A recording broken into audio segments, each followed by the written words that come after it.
अस्सलाम वालेकुम नाज़रीन, कल्याण न्यूज़ सां गॾु मां सारंग लतीफ़। सभ खां पहिरीं नज़र विझंदासीं अॼु जी अहम ख़बरुनि ते।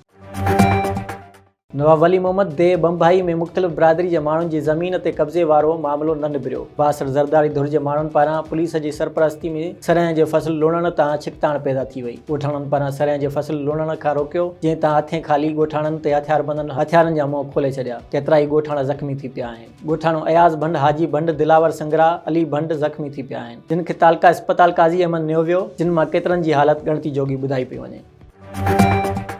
नवाब शाह सूबाई वज़ीर तालीम सैयद सरदार अली शाह चयो आहे त सिंध हुकूमत शहीद मोहतरमा बेनज़ीर भुट्टो जे नज़रिए तहत औरतुनि खे बराबरी जी बुनियाद ते हक़ ॾियारण लाइ कोशान आहे। संदन तालीम ऐं तरबियत लाइ पाकिस्तान जो पहिरियों बख्तावर गर्ल्स कैडेट कॉलेज शहीद बेनज़ीराबाद खां पोइ लाड़काणे में पिणु ॿियो गर्ल्स कैडेट कॉलेज क़ाइमु कयो पियो वञे। अहिड़नि ख़्यालनि जो इज़हार हिन पाकिस्तान जे पहिरियों बख्तावर गर्ल्स कैडेट कॉलेज शहीद बेनज़ीराबाद जे पहिरीं पासिंग आउट परेड ऐं पहिरें सालियाने वालदेन जे ॾियारे जे मौक़े ते मुनक़िद थियल तक़रीब खे महिमान ख़ासि तौरु ख़िताब कंदे कयो। सूबाई वज़ीर वधीक चयो त कैडेट कॉलेज नियाणियुनि खे बहितरीन निसाबी ऐं गैर निसाबी इख़लाक़ी ऐं मज़हबी तालीम ॾेई रहियो आहे। कॉलेज में तालीम हासिल कंदड़ नियाणियुनि खे मुस्तक़बिल जे चैलेंजिस खे मुंहुं ॾियण ऐं बहितर क़ौम अॾण लाइ तयारु कयो पियो वञे।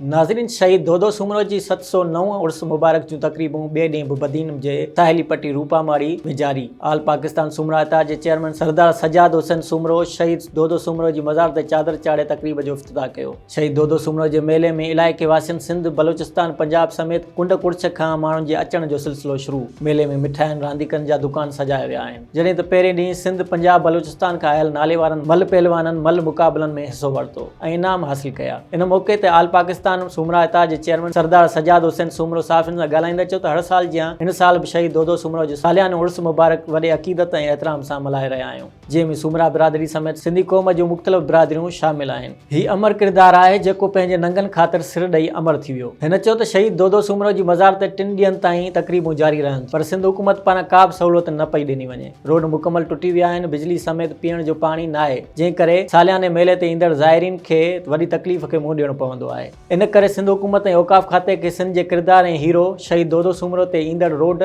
जी मरम्मत कराए बिजली ऐं पीअण जे पाणी ऐं रोड जी सहूलियत फराहम कई वञे।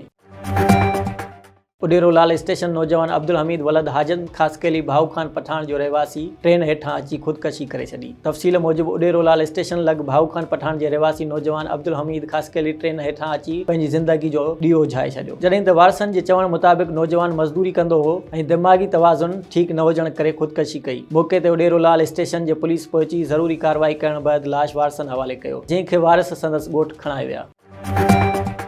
नाज़रीन, नौशर फिरोज़ में कश्मीरनि सां ॿधी तौरु हिकु वॾी रैली कढी वई। NPCIHA पारां ठारू शाह चौक खां रैली कढी, जेका शहर जे मुख़्तलिफ़ रोडनि ऐं चौकनि खां थींदी प्रेस क्लब नौशर फिरोज़ पहुती, जिते पाक फ़ौज ज़िंदाबाद, पाकिस्तान ज़िंदाबाद, कश्मीरनि जी आज़ादी जे लाइ नारेबाज़ी कई वई। इन मौक़े ते रैली जी अॻवानी कंदड़ तंज़ीम जे सूबाई सदर मैडम हाकिमज़ादी हिस्बानी, रईस रोशन अली, इमरान अली हिस्बानी ऐं ॿियनि चयो त पाकिस्तान जो अवाम कश्मीरी मज़लूम अवाम सां हर जाइ ते गॾु आहे। वक़्तु परे न आहे जो कश्मीरी अवाम आज़ादी माणे ख़ुशहाल ज़िंदगी गुज़ारींदो। कश्मीर पाकिस्तान जो हिसो आहे, असां पंहिंजे मुल्क ऐं क़ौम जी ख़िदमत कंदा रहंदासीं।